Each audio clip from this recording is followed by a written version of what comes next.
আনারসটা খায় টেস্ট করে দেখি আগে।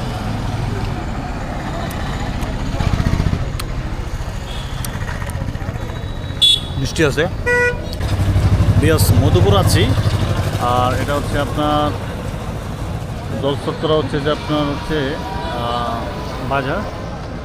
আর মধুপুর আছি, যদি মধুপুরে যে আনারস না খেতে পারি এরকম কথা হলো, অবশ্যই আনারসটা খায় টেস্ট করে দেখি আগে।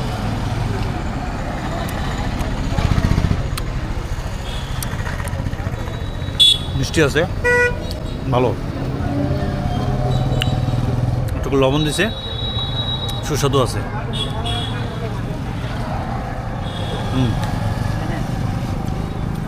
না ভালো আছে, খারাপ না।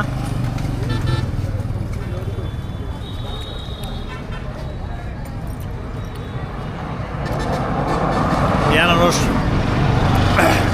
একবারে প্রিয় আনারস।